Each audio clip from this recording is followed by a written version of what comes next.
Hello, I'm Cecilia Louie of Paper Zen. Today I'm going to show you just how easy it is to make a quilled greeting card. I had a lot of fun designing this card to look like a postage stamp. You can give it away for Valentine's Day, it could be a sweet note for a loved one, or even a handwritten message for a dear friend. I designed this bird to be cut from an SVG file out of Bazzil cardstock. You can see how much wider and thicker it is compared to standard quilling strips.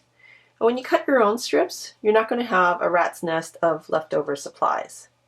This bird and these coils, they're actually made from a crochet hook instead of my usual quilling needle.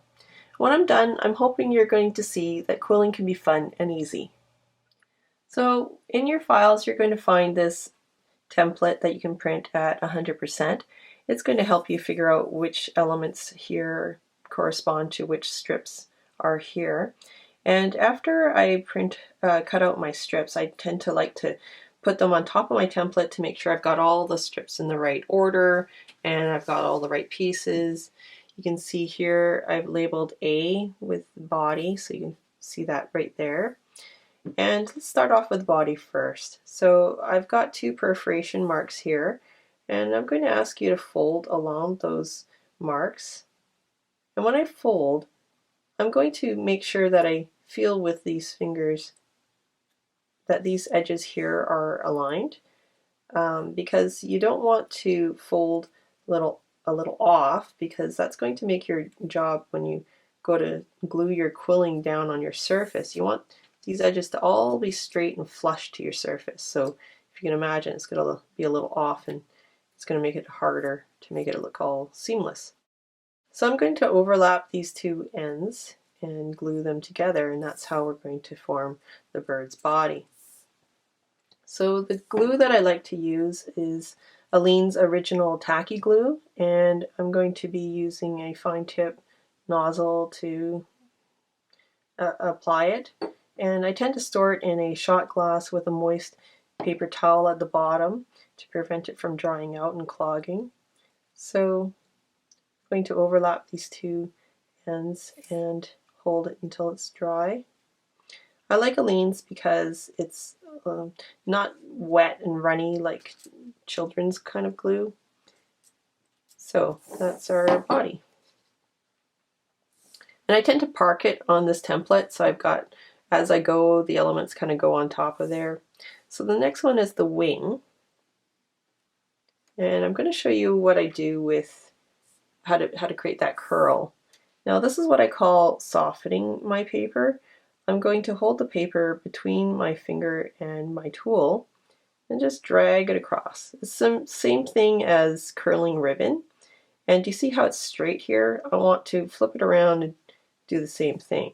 So this softening of the fibers kind of gets the pulp and fibers used to the motion I want it to develop as we go along. So now if I want to do it harder, I'm applying a bit more pressure, and that's what I call scraping. And scraping will create a tighter coil here. So I'm just kind of gently telling the fibers, this is what I want to be doing with you. You can actually turn it around and give it a new type of memory. It's not like it's written in stone or anything. But this is the curl I want it to go. Oh, also, because it's cut out of Bazzil cardstock and I chose a texture, I want to think about how the viewer is going to look at that texture. So in the case of the body, I made sure that the texture is on the outside because most viewers will look at the bird on the outside. So in this case, because I'm working on the wing, I want the texture on this side. So now that I've got it softened, I'm going to now coil the wing. So how I do that is I put the strip end and my tool and press against my finger. With my thumb, I'm going to ravel the end around my tool. And the friction, I'm not turning this tool here. What I'm doing is I'm just giving it the friction that you might feel when you're rubbing dry glue off your fingers. So that's how I'm coiling that end around my tool. So as I reach the end of my knuckle, I'm going to hold it pull it to the end again, and just keep raveling. And as I go, you see it's a little off center. It's okay, simply just put your finger underneath here and keep it straight again. And I'm just going to continue to tightly roll that up. And I'm not going to go down to the end because, as you can see, the wing here has a bit of a straighter part, so it's not a big deal, right? You don't have to go all the way. Now this coil here, this tight coil, that's typically what you see in quilling, and I just want it to soften a little bit more, like a conch shell. So to do that, I'm going to unravel a little bit, and I'm going to leave just those innermost coils alone. I do like that tight bud in the middle, right? So then I'm going to recoil it by hand. And when I recoil, I'm doing it much more relaxed. I'm not as tight as I go, and as I go along, I loosen up the tension in my fingers, and that's how I get that sort of conch shell look. I like that sort of dynamic motion I get from that look. So, you know, this, just keep in mind, this is a template. It doesn't have to be matching this perfectly. So that's the inner part of the wing. Now the other part of the wing here is just a simple scraping, again, both sides. And I'm just going to scrape until it's pretty much there, right? So you can buy quilling paper that has a gilded edge on top, but I'm just going to make my own right here. And so you can see in wing B, it was dabbed with a gold ink pad. And it just gives the edge a nice little highlight, makes you look twice. And then in wing C, I'm just choosing to do it with a dark green. It's a nice complement to the sour apple basil paper I'm using.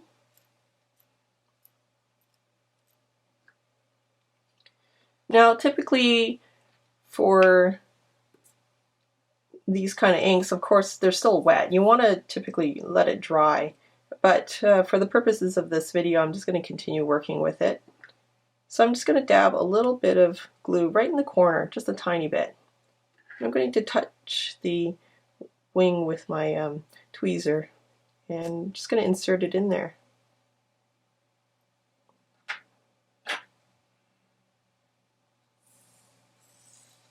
So I'm just going to visually make sure, is it kind of in the right ratio? Yeah, generally. Okay.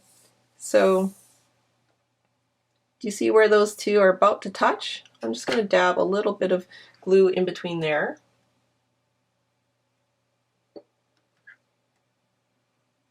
And press it against there. You like to use this tweezer just to go, hey, you got a good hold there, and secure it that way.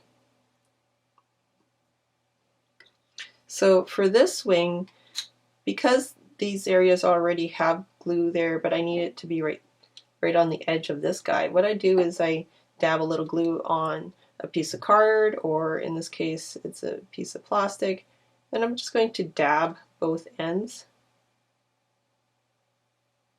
Just trying to kiss the glue puddle.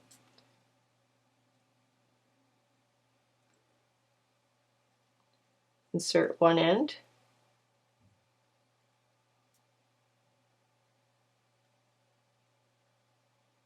And then the other. There we go. We've got our wings done. Okay, so now we're ready to work on the beak. And you can see in the beak here that there's one segment here that's a little longer. That's actually the top part of his beak there.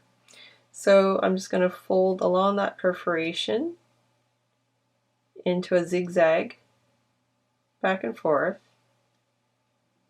And remember, my edges, I'm going to feel for these edges to make sure that they're straight as I fold. And I'm going to put it on the template just to make sure, is it generally in the right shape I want it to be? And that's pretty much there. So I'm going to run a little bead of glue on my plastic strip here. And I'm just going to dip the glue with my strips.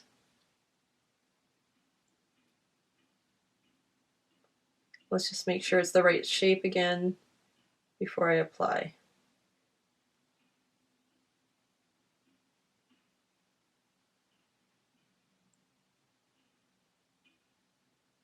So while I let that set, I'm going to work on the eye. And the eye is really simple. There's just one single perforation in the middle. And I'm going to run some glue to attach those halves together. And while the glue is wet, I'm going to rub back and forth. This is what I mean by rubbing. So I'm just pressing it against my finger and rubbing the tool back and forth, and it's going to form that gentle curve of the eye.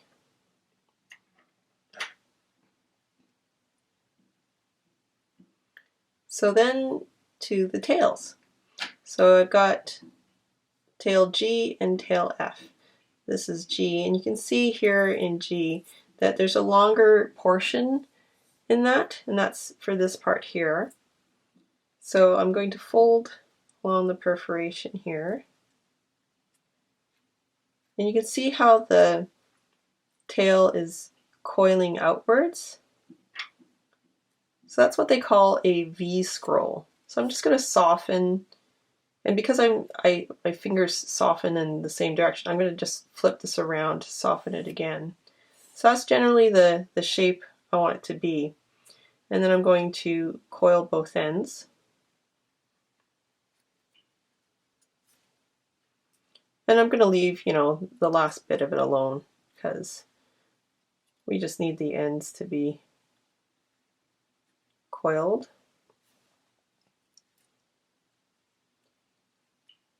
So this is what they call a asymmetric V scroll because it's longer on one side. You see how this part here is straight and we want it to coil here at the end? So what I'm going to do is just grab a little bit of that fold right there and just gently soften both strips at the same time. There you go. That's how you soften just that part. If you want a little bit more, you find that you just need a bit more curve to that, so you just do it gently. Oh, there you got a nice little curve. So now for F here, I'm just going to soften that strip and coil one end, just like you did with the wing.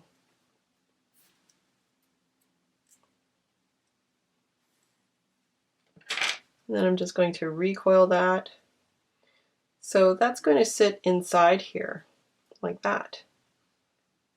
So let's get this bird out of the way, just to make sure we're following generally the template. I mean, when I say you don't need to follow the template, it's mainly so that this tail doesn't end up, being glued out to here in the end, right? So as long as we generally have the right sizing, we're pretty good to go. And you can see here, F is a little bit taller. If you like that, it's okay. I don't mind it. I don't mind that it's a little different. Every one of my pieces actually ends up being a little different. So I'm going to apply some glue about half an inch up both sides of the V here. Oh, right, before I get to this stage, you actually need to dab it with the ink before we get any further, because otherwise you're going to put gold ink everywhere. So luckily we haven't done that part yet. And this one's the green.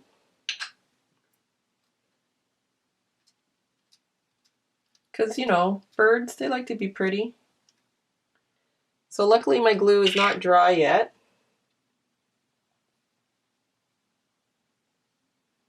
And I'm going to sandwich those two together. It's going to make a really nice accent. What I like about reverse tweezers is that when you want it to hold something, you just, do something else and come back to it, and it's like, oh, thanks for holding that for me.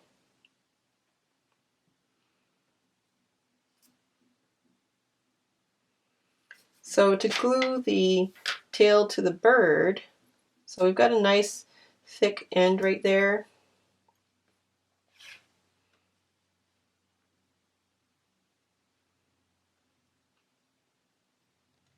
I'm just going to dip it again.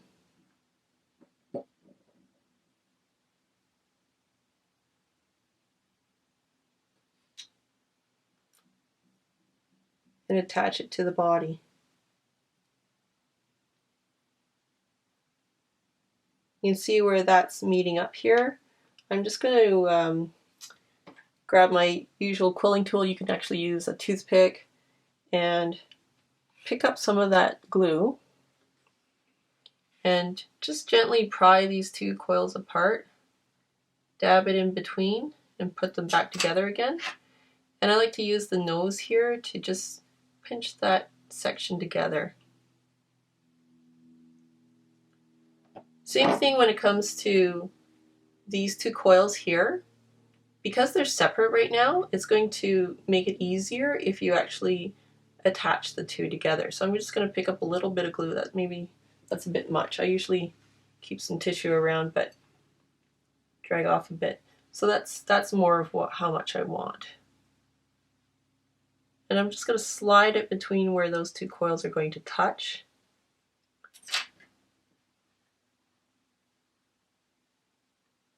And secure them together. Just give a little press and you got a good pinch. So let's see how that's looking. That's kind of nice. So this tail here is just kind of coming a little close to my edge. So I'm just going to add a little bit more glue here, just to make sure when I go to glue to my card background, I'm not going to have, any little surprises. So it's still coming out this way a little bit more. So I'm just going to keep adding some glue until it's pretty much in the safe zone.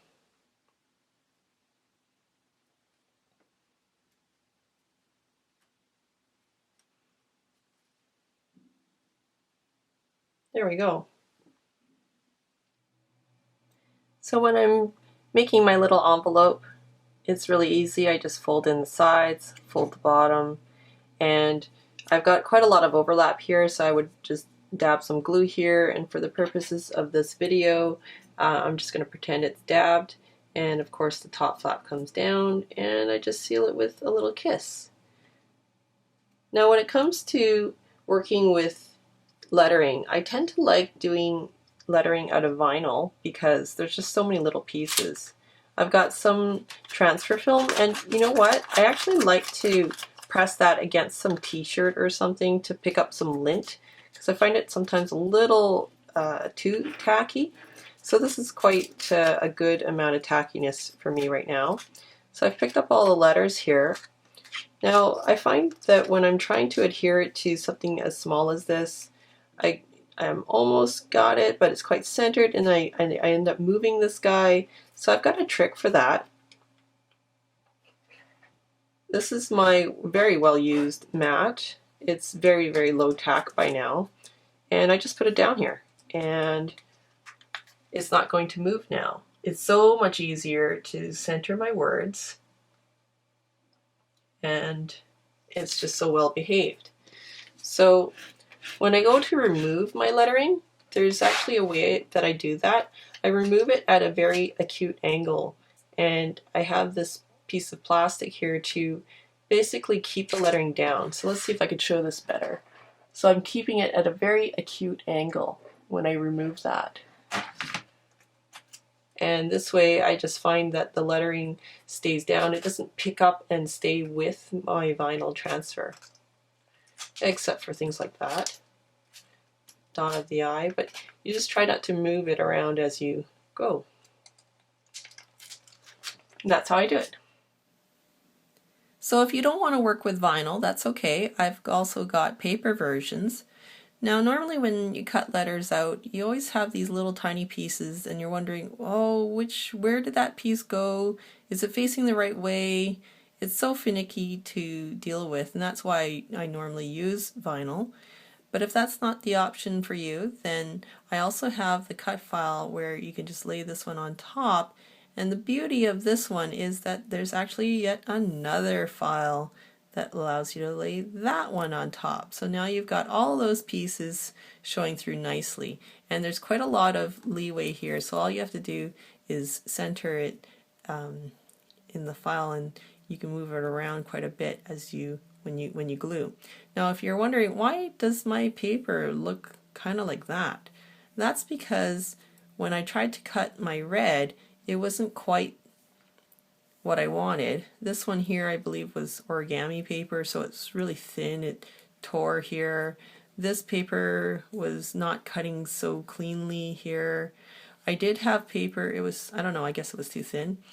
Now this paper here was just perfect. I feel like Goldilocks. It's not too thick, not too thin, and it cut beautifully, but it was the wrong color.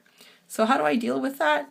I just use a Sharpie marker and color it the color that I want. And I tend to do that quite often just to get around the fact that I don't have the right cutting kind of paper. So I'll just quickly show you how I would glue these 3 layers together.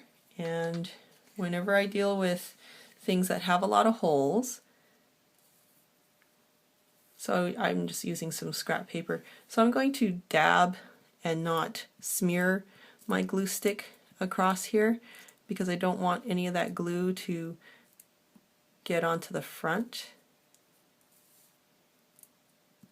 So after I've coated all the words areas, I'm just going to get the red piece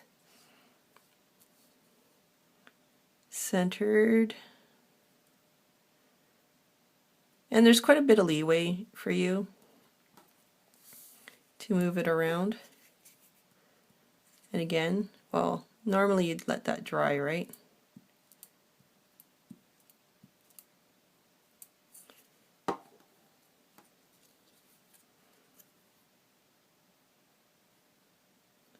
So you can see how much leeway there is to move around. You don't have to be that exact. And there you go, you've got your lettering all taken care of. So now that I have all my elements ready, I'm going to transfer it to my cream cardstock and mimic what I see on the template here.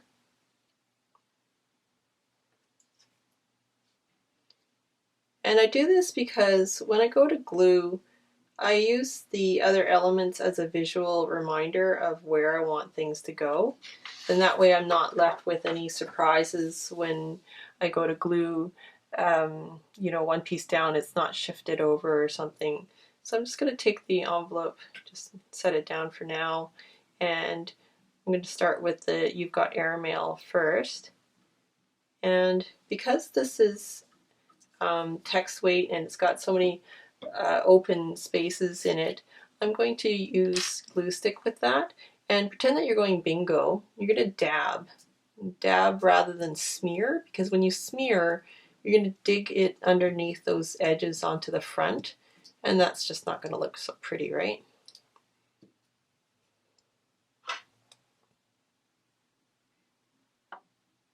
So I tend to hover above my work and position it where I want it to go first before I actually touch my surface. And then once I do touch my surface, then I'm pretty committed.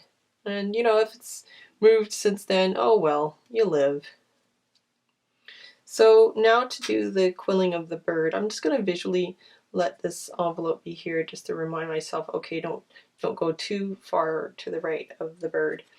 So typically I will use Aleene's, but I just happen to have run out, and I'm going to be using, this is Lineco white glue, and it was what I was using before I discovered Aleene's, and it's a little bit runnier, but I don't mind it for what I'm going to be doing now, because basically I like Aleene's for things like this because it sets really fast. It's so thick. And I normally don't use a cardstock like this, but I wanted to show it to you because the video is going to show how much I want to smear it thinly. I normally, well, that's not quite enough. I normally want to use something like a piece of plastic like a yogurt lid, because then I can just scrape off the glue when it dries. This cardstock is going to buckle because it's going to absorb some of the moisture of the glue and kind of lose its flat shape. So that's why I tend to use something like a piece of plastic. So when I go to grab the bird, look at how strong it is when I shake it around. It's so stiff right there on his back, but this part jiggles. So I'm just going to grab it from here. And again, I'm using the reverse tweezers. It's a little less demanding on my fingers. And I'm going to dip every one of these coils and make sure it's down. And the reason why I smear the glue is because when you have such a deep puddle, it tends to get the glue coated up the sides of the quilling strip, and you don't want to show anyone where that glue is sitting. I turn it over, make sure did the glue coat every inch of the strip, and I see that it does. I just want to position, hover, and commit.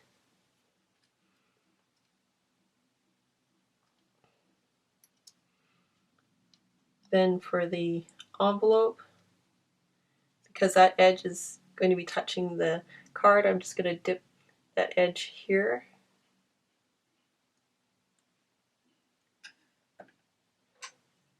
And then pick up some of that glue again and tuck it underneath the envelope.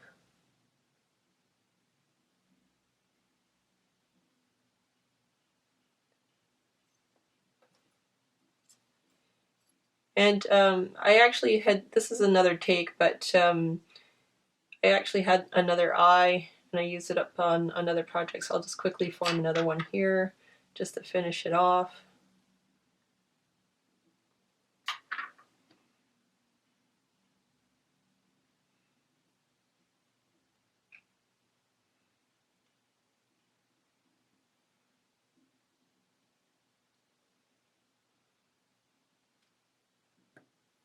There you go, you're all done. Have you ever had any problems trying to center something like this cream cardstock against the green cardstock? I've got an easy solution for that. Let's just pretend that the back is the front for now. It's just a quick demo. So in your files, you're going to find 2 jig corners, and I've attached to it some removable tape. That's not going to damage your paper when you go to remove it. And I'm just going to tape down both the card and the jig to my work surface so that they're not moving around. So you're just matching up the notches here. And I've got the cream stock already cut out, and you would apply either double-sided tape or glue stick to this, and it's so easy to align to these corners now. When you remove your corners, you can see just how easy it is to make it all aligned. It takes all the guesswork out for you. So now that you've created your card, let's keep it protected before you give it to someone. I've created a little box for you, and this version is a little over the top. I used some vinyl to decorate the edges to make it look like the airmail envelopes that used to happen back in the day. And you've got a little window to see the bird. It actually comes together without any glue, which is pretty cool. This version is a little over the top. If you don't want to work with vinyl, then I also have a template here to help you mask off the front face of it. I've folded over the sides before I inked the edges. The ink that I used was by ColorBox. It was Dune. Just this light one. So I basically inked it, and I deliberately chose not to ink it heavily, evenly throughout. I wanted that sort of vintage look. Because the card that I made had used cream paper, I decided to use a parchment paper just to give it that archival, historic feeling. So I'm going to show you how this folds together without any glue. So in your files, you're going to see that, so this is the lid, and this is the bottom. It doesn't have the circle there. So before you do any box assembly, it's good to pre-fold all the lines. So the first two, you can see here's the other lip. The first two I'm going to go what they say call a valley fold. This one, or well, mountain. And then this one here, I'm just going to fold over valley fold. So I'm going to do that for all 4 edges.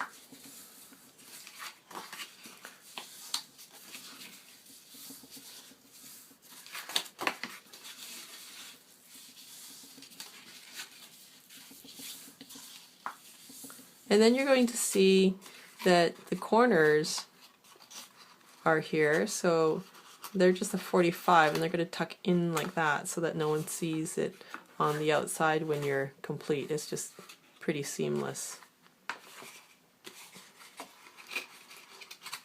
So again, I'm just going to pre-fold to help it know what direction I want it to go in. So now here is a box that I've taped down to my table just to help show in this video. Normally I would actually put this against my stomach as I'm folding it, and you're going to see why. So these 2 corners I'm going to tuck up here and fold this over. Now they might want to come undone as you're unfolding, so I'm just going to make sure my thumbs keep it pressed towards that upper part as I fold this guy over.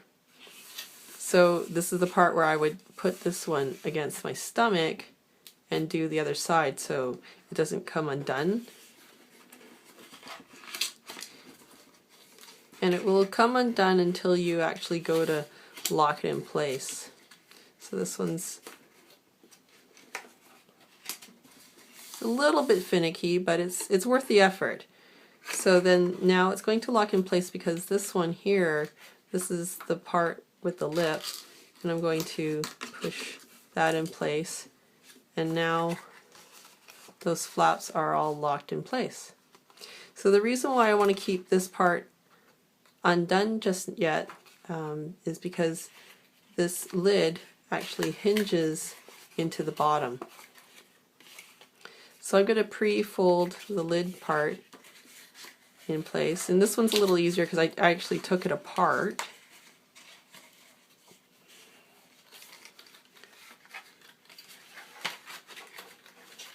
So the hinges go into the slots on the bottom, and to do that there's actually some perforations here, so I'm going to ask you to tuck those in, and when we do finally put them through to the bottom, we're going to unfold these flaps. No one's going to see them, so it's not really a big deal how you fold them.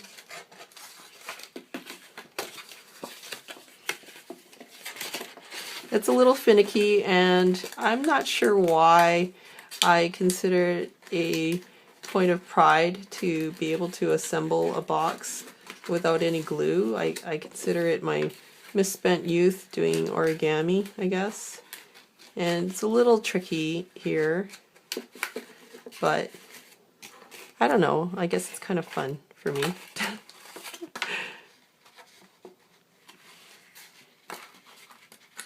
And if you're having some trouble getting it through, a pair of tweezers can also help. But once they come through, I just kind of give it a little tug. It's pretty snug, these hinges. They kind of have to be to give a good closure to the box. So then this last side can come down, and there you go, that locks in place. So now for the lid.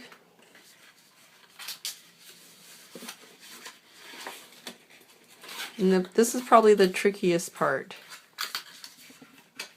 because they all kind of want to fight you as they're trying to fold over.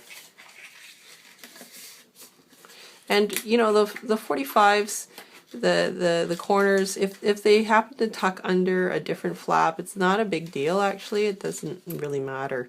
Because it's made out of cover weight paper, it's pretty strong that way. Also, this one here I've assembled without the window, but you can actually cut this as well. And this plastic, I tend not to like to buy as much plastic if I can help it.